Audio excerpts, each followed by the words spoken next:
Hey everybody, welcome back to my channel. Don't be afraid to like and subscribe if you find this to be interesting or helpful. Hopefully I could do a lot more of this to come so you guys can have an idea what's going on. Well, today I'd like to talk a little bit about acclimation, which is a question I'm commonly asked by just about everybody. So if you guys want to know, well, today I'm going to show you.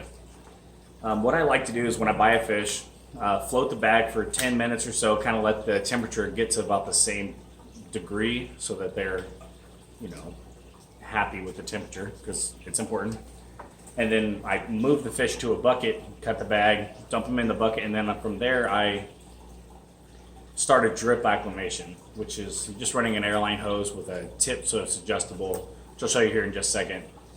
That way we can get the salinity and the pH and the nitrates kind of all the same to keep the fish from having any kind of shock. So the idea of running a drip is you run it for 20 minutes to an hour, give or take how long it takes for the particular fish you have.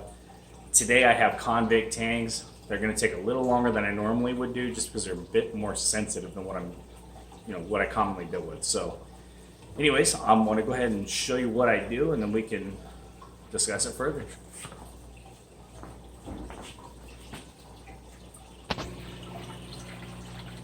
All right, so here's the tank I'm putting them in. It's just my quarantine system for which, these fish are going to go into before I move them into the regular house.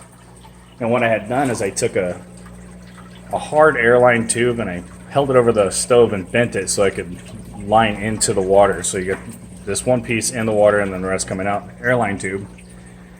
Tube going down to a bucket, which I cut a hole in the top so I can drip the fish, giving them some oxygen at the same time.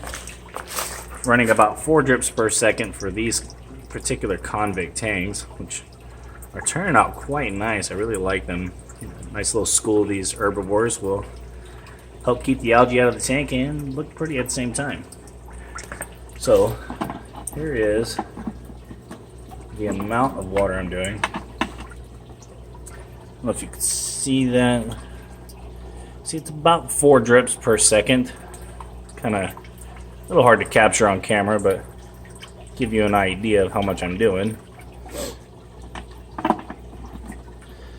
And then I'll simply just run this for the next hour with these particular fish, and then I'll move them into here, discarding all this water. Don't forget, you need to get rid of the water because that water doesn't go to your tank. Transferring water from a pet store or wherever you order your fish is not a good thing. So this is where they're going. If you found this information useful, let me know. Feel free to comment if you have any questions or if you have any suggestions, something that may help me. I'm open for ideas. So thank you and have a good day.